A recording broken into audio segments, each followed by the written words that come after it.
In the midst of Dwi Kora's operations in the context of confrontation with Malaysia, Colonel Jazir Hadi Broto had to leave Kisaran, North Sumatra.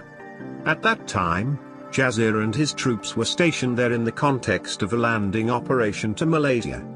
In fact, they did not invade the neighboring country. There is another command from above.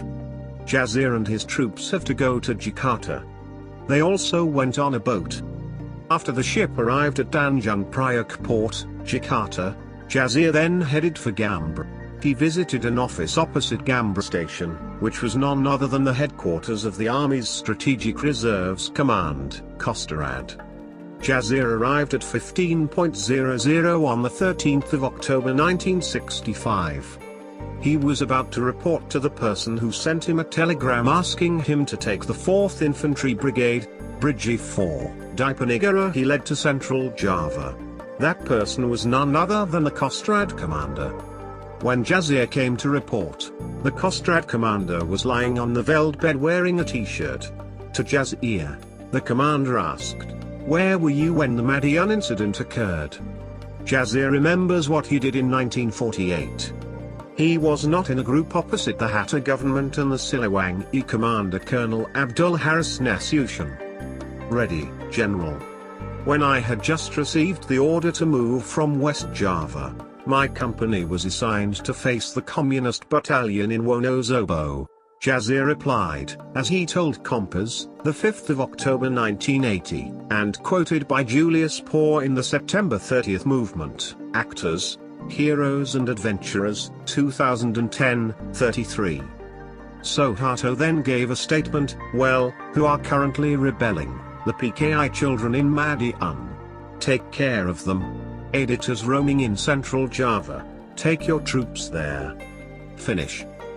The task given to Jazir was to follow the movement of troops led by Colonel Zawo Edi Wibowo, the commander of the Army Commando Regiment, UCAD, towards Central Java, with the mission of eliminating the Communists. To Jazir, the commander gave the command, "I order you to go." Jazir undertakes the task given by the Kostrad commander. Central Java is not a foreign area for Jazir and also for Major General Suharto, the Kostrad commander. In the past, both Jazir and Suharto were commanders in Central Java. Both are even born in Central Java and come from the Diponegoro family based in Central Java. Suharto was even the commander of the Diponegoro division before 1959. Meanwhile, Jazir, who was born in Kroya, October 23, 1923, was once the company commander and battalion of Banteng Raider, Diponegoro's batting squad. Also in the army, Lieutenant Colonel Untung, leader of the failed G30S coup, had been a battalion commander in the post-Jazir era. Chase after Aidit. Jazir then resides in Solo. Of course with the troops. However, after only a week in the city, Suharto came for inspection. Solo, like many areas in the province of Central Java, is considered the basis of the Indonesian Communist Party, PKI. Not surprisingly, after the G30S failed, Suharto seriously monitored the work of his subordinates in Solo. When he met me, he didn't ask any questions. What he asked about were logistical problems. About food has always been his main concern, admitted Jazir in his writing for Suharto entitled Tough and Weight in the book Among the Friends, Suharto 70 Years, 1991, 953-955. Jazir was amazed at Suharto's leadership. They both had been educated by the Japanese military in the Homeland Defense Volunteer Army, PETA. In his writing for Suharto, Jazir admitted that he had problems with the PKI in the past. The acceptance of the order to clean up the PKI was motivated by, "My resentment towards the PKI people was during the Madiun incident in 1948, where they almost slaughtered me," he admitted. The intelligence network was of course deployed by the military to PKI bases in Solo. A few weeks after Suharto came to inspect, the intelligence section of Bridge 4 received information about the whereabouts of the PKICC chairman Deepu Nusantara Aidit. It was said that on November 21, 1965, Aidit's hideout would move from Kleko to Sambing, on the west side of Solo. Jazir also deployed troops. On the day he was expected, Aidit was completely visible. One evening he rode with Sri Harto, who was actually a Kostrad intel. Aidit was hidden in the house of a member of the railway trade union. That night, around 9 p.m., after being surrounded by Second Lieutenant Ning Prajitno and his men, the house was broken into and searched. Aidit was found in a cupboard, what was considered a secret room.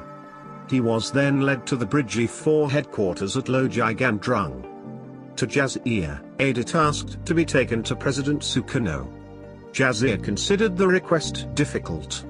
If I take this Aidit prisoner and I give it up alive, then it is certain that he will be free, and if he is free, then the course of history will be different, said Jazir. The next morning, on November 22, 1965, Aidit was taken to Boyoli in a jeep, handcuffed. He was in a jeep with Jazir in a motorcade. However, Jazir's jeep then turned towards the headquarters of the 444th Infantry Battalion. It was there that Aidit was brought near the well to be executed. Aidit shouted at me, rather than being arrested, "You better kill it," said Jazir to Sarapembaruan, the 19th of September 1998, as quoted by Julius Poor, 2010, 36. Before his life was forcibly taken away, Aidit had a speech. The soldiers present seemed reluctant to listen to the civilian politician who was their enemy babbling. As an obedient soldier, he immediately fulfills his request. Because I asked to be shot, I gave him a shot, admitted Jazir. After being shot dead, Aidit's body was put into a well. The day after Aidit was killed, on the 23rd of November 1965, Jazir reported to Suharto at Chajungagang, Yogyakarta. At that time, Jazir felt ready to be blamed for Aidit's killing. I also stated that if Bung Karno considered me wrong and wanted to hang, I was ready to be punished, said Jazir in among his friends.